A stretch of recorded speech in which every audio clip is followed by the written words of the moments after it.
Buick cigarette lighter. I'll never forget this day. I used to ride around with my dad a lot.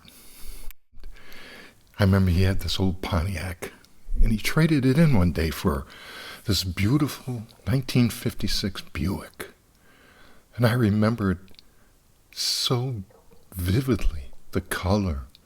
It was like a two-tone cream and turquoise. And the interior was the same. It matched the outside. And so much chrome all over the place. It was a magnificent automobile. And I remember riding around town with him feeling so proud and amazed at this beautiful thing that we had, this chariot. One day, I went to the bank.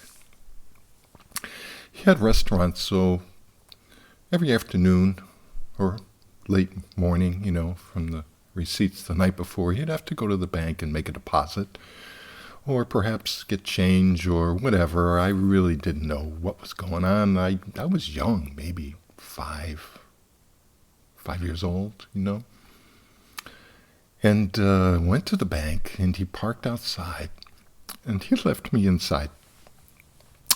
And I tell you, I just took everything in, looking at all of the beautiful designs on that automobile, and all the chrome and the knobs and the steering wheel and the separate horn applicator. It was really, really, really it was just really amazing to be there. And I noticed this one knob that wasn't connected to anything particularly. It was, I don't know, it didn't look like you could turn it. I felt it, and had this nice silvery, shimmery kind of look to it, and I pushed it a little bit, and it gave way, and I pushed it again, and it went in and stuck in. And at first I was like a little afraid. It was like, oof, I didn't hurt anything by that, but maybe a minute later, it pops out. And I go, well, that's strange. So I grabbed a hold of it, and I pulled on it, and it came out of the hole. And I looked at it, and it had this bright, fiery orange glow. I'm like, wow, what is that?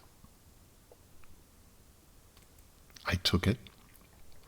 I knew it was hot, but I didn't know anything more than that. It was a beautiful color orange, and it was hot. And I took it and I pressed it against the seat, and I lifted it up.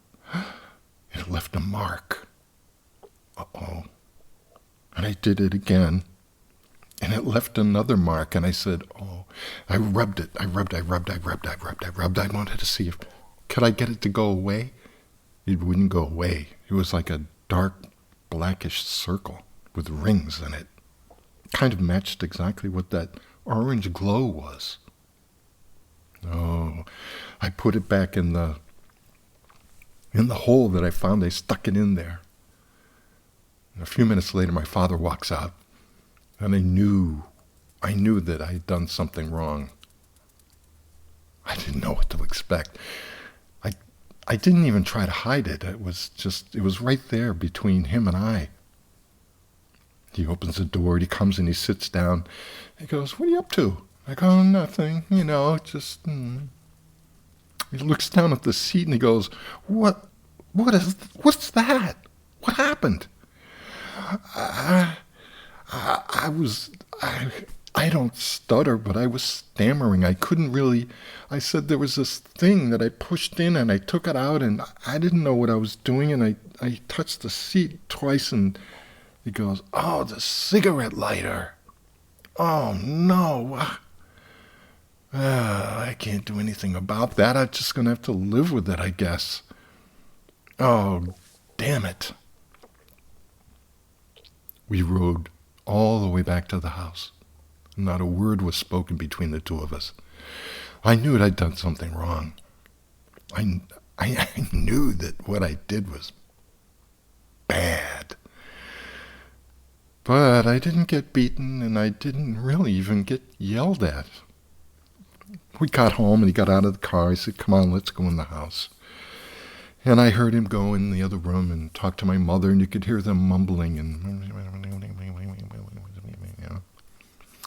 I really couldn't make out what they were saying, but I'm sure that there were a few swears. Now that I look back at it, I'm sure there were more than a few. But that was the end of it. I never heard another peep, but I'll always be a little embarrassed and ashamed about what I did that day. That beautiful, magnificent car that I left my own little personal mark in. Oh well, on to the next car.